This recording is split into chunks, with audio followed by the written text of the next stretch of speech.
أشرقت نفسي بنور من فؤادي حينما رددت يا رب العباد. بسم الله والصلاة والسلام على رسول الله صلى الله عليه وسلم. Ayuhal ikhwan rahimani rahimakumullah, bahwa dalam pergaulan itu sangat dibutuhkan akhlak yang mulia, perilaku yang baik, dan lisan yang lemah lembut. Jikalau ada seseorang yang akhlaknya buruk, perilakunya juga menyimpang, sudah begitu lisannya pun kasar, tajam, maka sudah dipastikan seseorang yang memiliki hal-hal tersebut akan dijauhi oleh orang lain. Karena jikalau dia bertemu atau dia berkunjung ke teman-temannya, niscaya mereka akan menjauh dan menghindar. Ya, karena mereka paham setiap kali atau acap kali orang itu datang hanya akan menorehkan luka dalam hati seseorang, akan membuat orang-orang yang di sisinya itu akan merasakan pedih dari tajamnya lisannya, dan juga dari akhlaknya yang tidak baik, karena lisannya itu ternyata lebih tajam memang dari sembilu. Akhlaknya, perilakunya itu laksana ekor sapi yang mengibas ke sana kemari, yang mengganggu kenyamanan orang. Oleh sebab itulah kita sebagai seorang muslim senantiasa hendaknya mempelajari adab, mempelajari akhlak itu sebaik-baiknya. Bahkan orang-orang terdahulu di antara kaum salaf, mereka mempelajari adab, mereka mempelajari akhlak, sehingga dengan akhlak inilah kemudian agama mereka, ilmu mereka dalam perkara-perkara agama senantiasa bertambah terus, dan akan membuat diri mereka itu diterima oleh orang, diterima oleh sahabat-sahabat mereka, diterima oleh kerabat-kerabat mereka. Bagaimana mungkin seseorang bisa memberikan nasihat jikalau nasihatnya itu nanti ia akan menyakiti bukan mengobati? Bagaimana seseorang hendak menolong kalau ternyata dia tidak menolong, bahkan akan membuat bertambah sakit, bertambah parah penyakitnya. Ya, karena apa? Karena ketajaman, karena kekasaran lidahnya, dan karena keburukan daripada akhlaknya.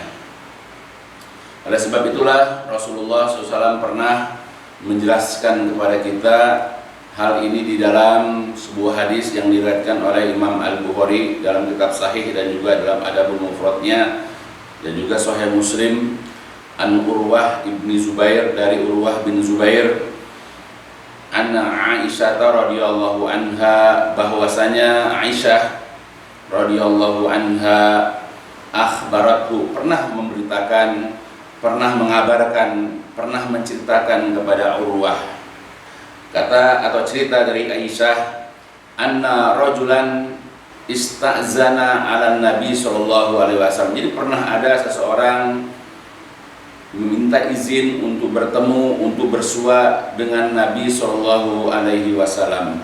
Faqala, maka kemudian Nabi SAW itu bersabda, izanu lahu, izinkan, berilah izin lahu kepada orang itu untuk bertemu dengan saya.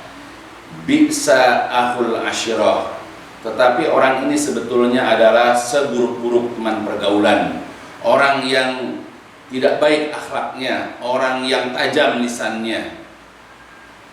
Falamma dakhala, maka ketika orang itu masuk bertemu dengan Rasulullah, alanal kalam, ternyata Rasulullah itu berlemah lembut dalam perkataan kepadanya. Alanalahul kalam, Rasulullah berlemah lembut kepada orang itu dalam ucapan.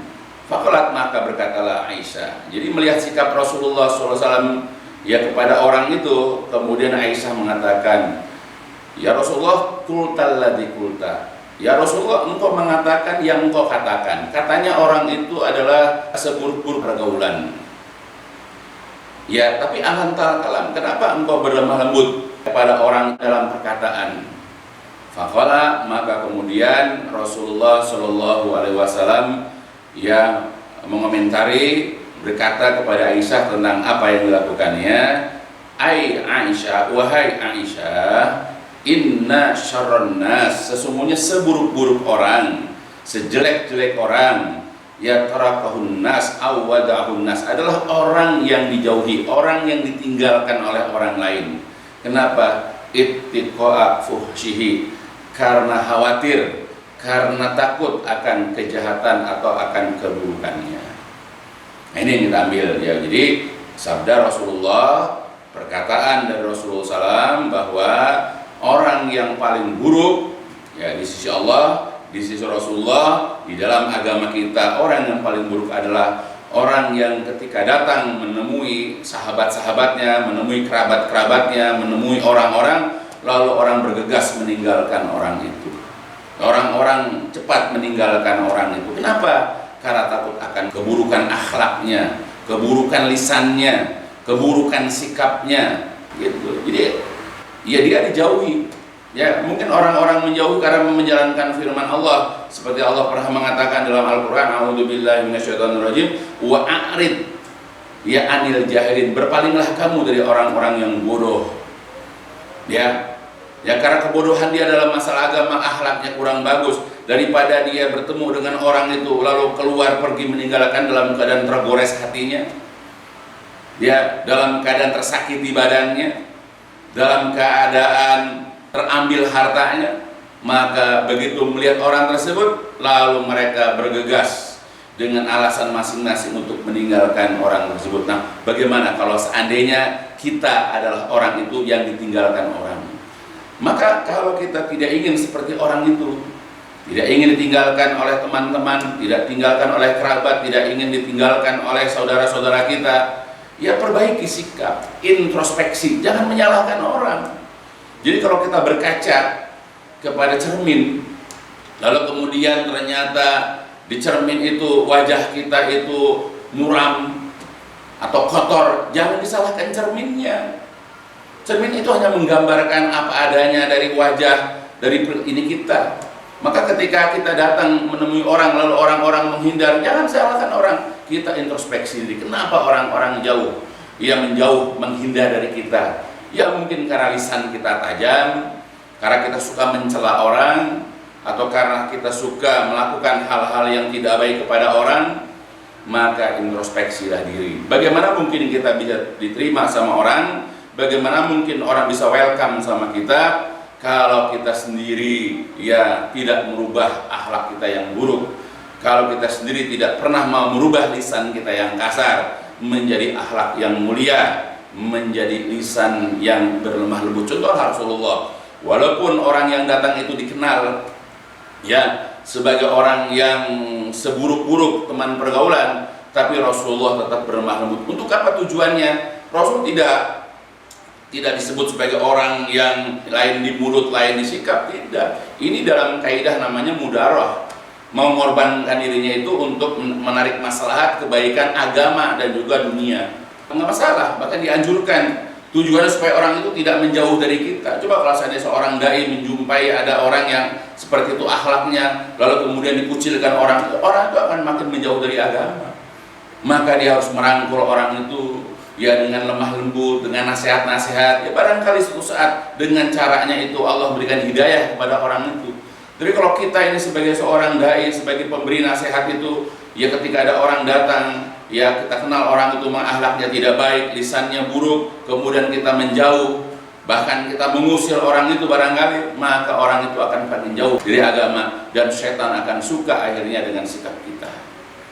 Ya, maka berlemah lembutlah sebagaimana Rasulullah kepada orang-orang yang akhlaknya belum ya baik. Kita doakan ya mereka-mereka itu memiliki akhlak yang baik, dan yang paling penting adalah kitanya sendiri. Ya, kalau ingin diterima oleh orang, kalau kita ingin disukai oleh orang-orang sehingga kedatangan kita dinantikan, kehadiran kita itu disambut dengan baik, Ya, bahkan perginya kita itu dirindukan orang, perginya kita itu ditunggu lagi kedatangannya. Ya, itu adalah merupakan hal yang terbaik buat kita. Tetapi kalau kepergian kita itu disyukuri, disenangi, ya bahkan tidak lagi ditunggu kehadiran kita, hati-hati, itu adalah merupakan salah satu pertanda keburukan. Dan ini adalah merupakan manusia yang terburuk di sisi Allah, yang terburuk di sisi Rasulullah SAW. Maka jadilah orang yang ketika kita tidak ada, ketika kita pergi, orang merindukan kehadiran kita. Jadilah juga orang yang ketika kita datang, orang menyambut bahagia, orang menyambut gembira akan kehadiran kita. Nah, bisakah kita seperti itu? Nah, semuanya ada dari sikap kita, dari akhlak kita, dari lisan kita. Maka perbaiki ya lisan kita. Jadilah lisan yang lemah lembut, yang santun dalam berbicara. Maka berbicaralah ya dengan yang baik-baik saja. Kalau tidak mampu berbicara yang baik, maka diamlah. Begitu juga akhlak kita yang tidak baik, dirubahlah dengan ya hal-hal yang baik. Hiasi diri kita sehari-hari dengan akhlak perilaku yang baik. Sehingga dengan inilah Allah akan menyukai kita, Rasulullah akan mencintai kita, dan orang-orang yang berada di sekitar kita juga akan senang ya dengan kehadiran kita, bahkan senantiasa ditunggu kehadiran tersebut. Ya, mudah-mudahan apa yang disampaikan di sini dapat memberikan faedah, khususnya bagi orang-orang yang masih terkadang tidak peduli dengan setiap yang diucapkannya. Ya, terutama bagi orang-orang yang akhlaknya ya tidak pernah dia introspeksi diri, seakan-akan dia sudah berbuat sebaik-baiknya, seakan-akan akhlaknya itu adalah yang paling mulia, seakan-akan lisannya adalah yang paling bagus. Padahal orang-orang yang di sekitarnya itu banyak yang tersakiti, orang-orang yang di sekitarnya itu merasa terganggu dengan keberadaan dan kehadirannya.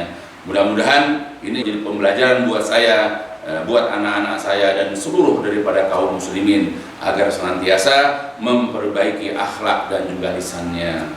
Yang kurang lebihnya saya minta maaf, yang mudah-mudahan ini sekali bisa memberikan manfaat. Walhamdulillahirrahmanirrahim. Subhanakallahumma wa bihamdika asyhadu an la ilaha illa anta astaghfiruka wa atubu ilaik.